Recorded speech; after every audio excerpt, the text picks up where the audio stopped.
Bismillahirrahmanirrahim. Assalamualaikum warahmatullahi wabarakatuh. Alhamdulillah wassalatu wassalamu ala Rasulillah wa ala alihi washabihi wa mawalah. Amma ba'du. Alhamdulillah pada siang yang cerah ini saya berada di gazebo daripada Yayasan Muhammad Mufti Al-Maraghi, atau di gazebonya TK IT PAUD Mufti Al-Maraghi.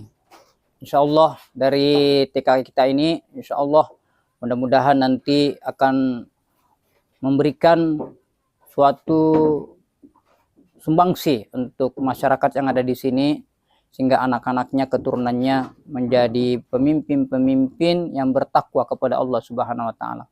Untuk hal itu mari kita niatkan lebih dahulu baca surah Al-Fatihah untuk Rasulullah dan keluarganya sebagai pemimpin dunia akhirat. Mudah-mudahan berkahnya anak-anak kita, keturunan kita yang belajar di sini insyaallah menjadi pemimpin orang-orang bertakwa. Ala hasiniyah wa ila niyati jami' sholal Fatihah. Bismillahirrahmanirrahim. Kana abdu wa iyyaka nasta'in. Mari kita bersalawat, mudah-mudahan berkahnya salawat, mudah-mudahan Allah memberikan kepada kita curahan rahmat. Maulaya sholli wa sallim daiman abada la habibika khairil khalqi kullihim.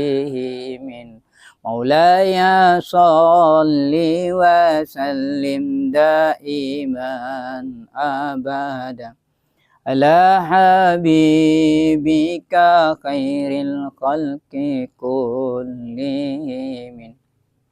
Alhamdulillah, ada sebuah ayat dalam Al-Quran di mana Allah berfirman, A'udzubillahi minasyaitonirrajim, kullu nafsin sa'iqatul maut.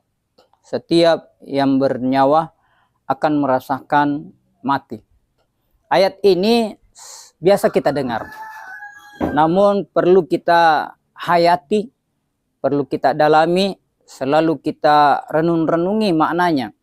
Kullu nafsin, setiap yang bernyawa, kita, saudara kita, keluarga kita, masuk dalam ayat ini, yaitu yang bernyawa. Pada saat kita masih bernyawa, mungkin kita tidak tahu, belum merasakan, belum melihat apa yang terjadi setelah nyawa kita pergi. Namun, sudah banyak keluarga kita, kakek kita, nenek kita, dan keluarga-keluarga kita yang lain sudah merasakan dan sudah melihat apa yang mereka lihat dan mereka rasakan setelah adanya kematian. Sungguh luar biasa yang terjadi setelah mereka melihatnya. Mungkin mereka ada di antaranya yang punya uang banyak. Mereka ingin sekali dikembalikan agar supaya dia bisa bersedekah. Dia bisa mengeluarkan hartanya. Tapi bagaimana ya? Karena dia sudah berada di alam di mana dia tidak bisa kembali lagi. Dari rasa penyesalan yang sangat luar biasa ada pada diri mereka. Mereka ingin sekali bersedekah tapi tidak mampu lagi. Ini pelajaran bagi kita. Kita pasti akan mengalaminya. Apakah kita menyadari atau tidak menyadari, apakah kita mempersiapkan atau tidak mempersiapkan, yang jelas kita akan sampai juga seperti yang telah dirasakan oleh kakek-kakek nenek kita, oleh orang pendahulu-pendahulu kita yang telah masuk ke dalam kubur. Oleh karena itu, sebelum hal itu terjadi pada diri kita, mungkin ada kita punya kelebihan harta, ada kita punya kelebihan sedikit apa yang bisa kita donasikan, kita sumbangkan.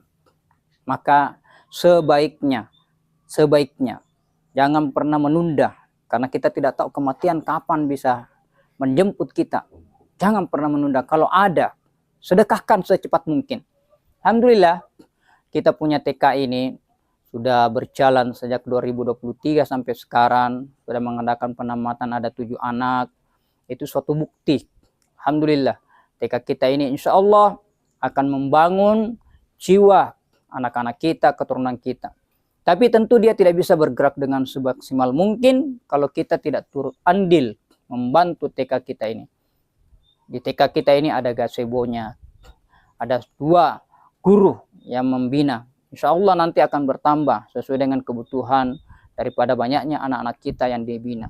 Insya Allah kalau kita bisa membantu mereka, insya Allah kita tidak akan menyesal pada saat kita sudah sampai di tempat di mana kita pasti akan menyesal kalau kita tidak melakukan segera membantu segera semaksimal mungkin kemampuan kita. Memang guru TK di sini, 2 orang ini sangat-sangat luar biasa, dia punya istiqomah. Kalau dibandingkan dengan guru-guru lain, di mana gaji-gajinya itu ada yang sudah 2 juta, 3 juta per bulan. Tapi guru kita di sini hanya sekedar bagaimana caranya supaya dia bisa tetap bertahan.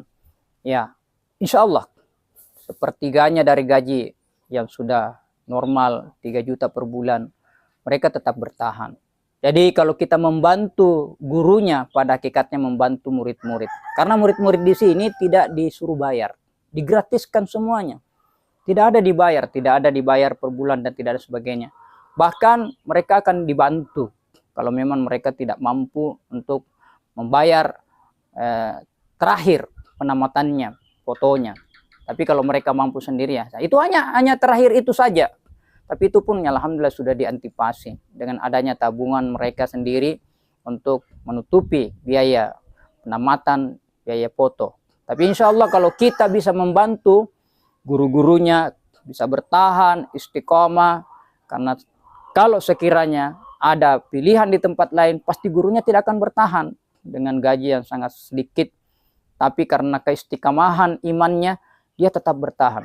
Maka mari kita yang punya harta, ada kelebihan, kalaupun kita tidak mempunyai kelebihan, tapi sedikit paksakanlah. Karena sebaik-baik sedekah itu adalah sedekah orang-orang yang miskin.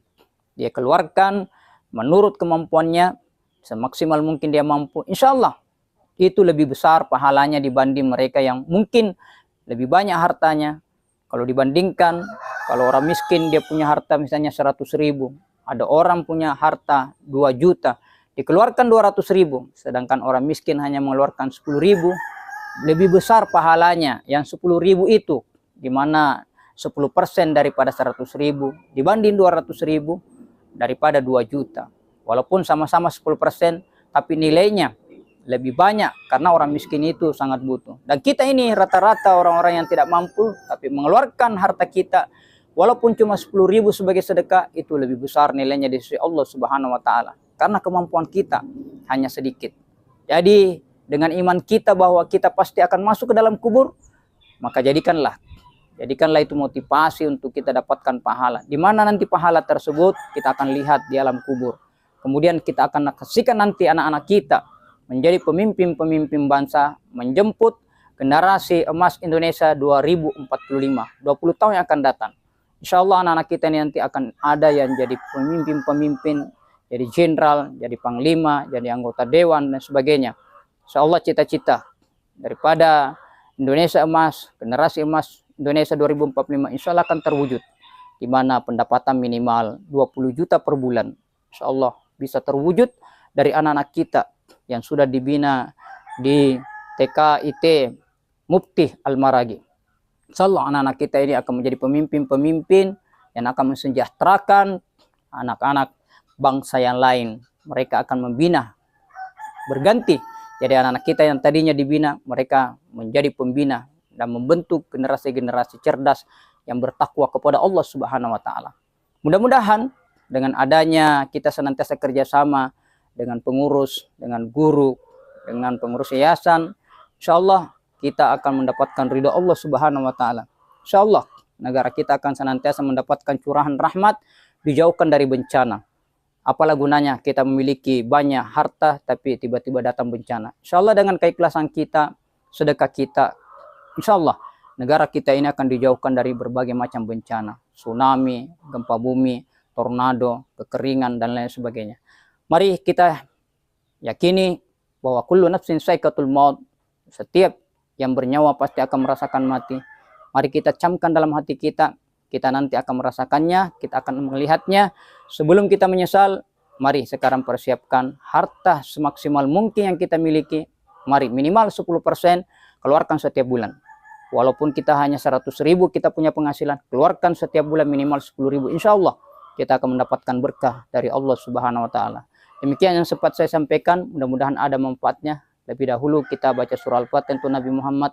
Kita niatkan mudah-mudahan anak-anak kita yang dibina, diajar di TK, IT, Mufti Al-Maragi menjadi anak-anak pemimpin, orang-orang yang bertakwa, pemimpin bangsa dan negara dan agama. Ila hasiniyah wa ila niyati jami salil hadrati Rasulillah wa alihi washabi wa suhaji wa suriyati wa ahli baiti la yaumil qiyamah. Al-Fatihah. Bismillahirrahmanirrahim. Alhamdulillahirabbil alamin arrahmanirrahim. Shiratal mustaqim shiratal ladzina an'amta 'alaihim ghairil maghdubi 'alaihim. Alhamdulillahirabbil alamin. Allahumma shalli ala sayyidina Muhammad. Allahumma faqihhum fid din wa 'allimhum ta'wil. Allahumma ja'alhum minal ulama'il am wa ja'al min ibadika wa ja'al min imamil muttaqin. Rabbana atina fid dunya hasanah fil akhirati hasanah barakati sayyidil muslimin wa syafil muslimin sayyidina Muhammad sallallahu alaihi wasallam. Al-Fatihah. Demikian yang sempat saya sampaikan, mohon maaf atas segala kekurangan. Wallahul hadi ila siratil mustaqim. Assalamualaikum warahmatullahi wabarakatuh.